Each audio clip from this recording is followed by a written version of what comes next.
Welcome back. For the first time in over a century, the U.S. Senate voted on the day before Christmas.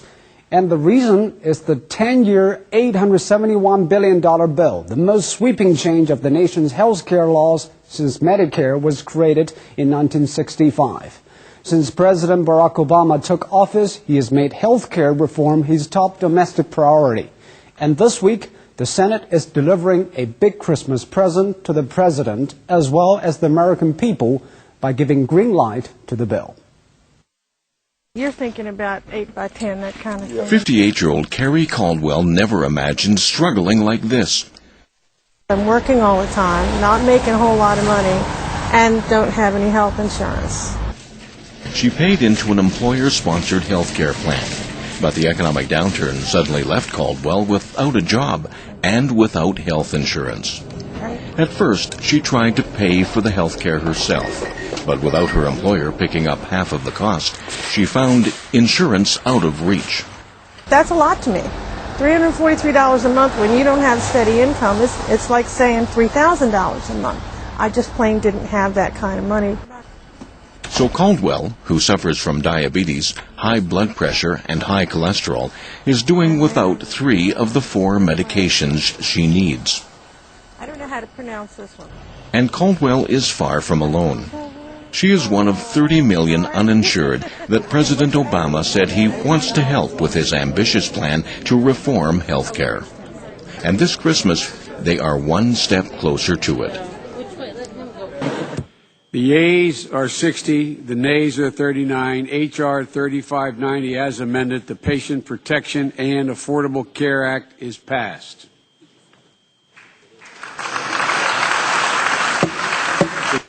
With today's vote, we are now incredibly close to making health insurance reform a reality in this country.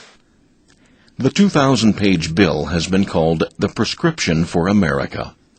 It would help create insurance exchanges where Americans could buy health coverage.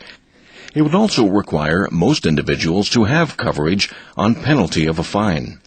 And it would ultimately forbid private insurers from denying coverage on the basis of pre-existing medical conditions. The United States is the world's richest nation, but the only industrialized country that does not provide health care coverage to all of its citizens. According to the Organization for Economic Cooperation and Development, Washington spends more than double the amounts Britain, France, and Germany do per person on health care, but lags behind other countries in life expectancy and infant mortality. Skyrocketing medical costs are killing U.S. businesses' ability to compete in the global marketplace. Healthcare premiums have increased by 119% for employers in the past decade, and 31% of healthcare dollars are going to private insurers in overhead costs. As Obama put it, the current system is not good for America's physical or economic health. This isn't about me. This isn't about politics. This is about a healthcare system that is breaking America's families, breaking America's businesses, and breaking America's economy. And we can't afford the politics of delay and defeat when it comes to health care. Not this time, not now. But before the gains, there are the pains. Proposed taxes and fees for high-income Americans take effect quickly. Benefits such as subsidies for lower-income earners and the jobless come gradually. 同时呢，对美国民众来看，也凸显出美国这个社会的这个底色，人是。There's going to be a gap before the bill can actually take effect, no question about that. People are going to see their money going out of their pocket before the tangible benefits kick in. At the end of the day, it will all boil down to one thing, money. Cost is the sticking point of the whole issue. The legislation is paid for, in large part, by a surtax on the wealthiest Americans. It faces unanimous opposition from Republicans. The House will be in order. $22,750. In England, government health officials decided that's how much 6 months of life is worth. Under their socialized system, if a medical treatment costs more, you're out of luck. That's wrong for America. life and death medical... The advertised price tag of the Senate bill is a bit under $900 billion over the next 10 years. But Republicans contend that the figure will be much higher than that. They say the cost of subsidies has been underestimated and predicted savings will not materialize. And $900 billion is a large sum at a time when America is running huge deficits that it urgently needs to tackle.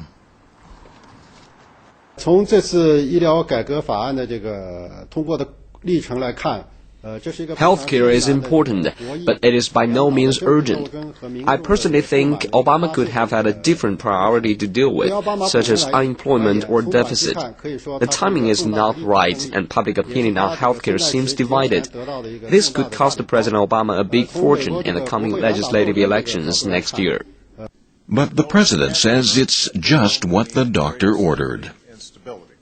The Congressional Budget Office now reports that this bill will reduce our deficit by $132 billion over the first decade and by as much as $1.3 trillion in the decade after that.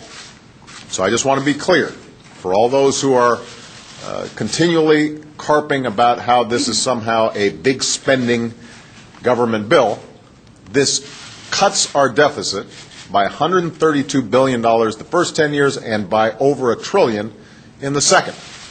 That argument that opponents are making against this bill does not hold water. For now, Caldwell is taking a major gamble foregoing her expensive medicine for diabetes, a disease she knows full well can lead to blindness, kidney disease, and stroke. And this situation isn't helping that, you know. I feel good, but I don't know what future holds, you know. And for the president, it can only be hoped that the pain will not last long before the gain truly arrives. Now, differences between the House and the Senate version will have to be ironed out.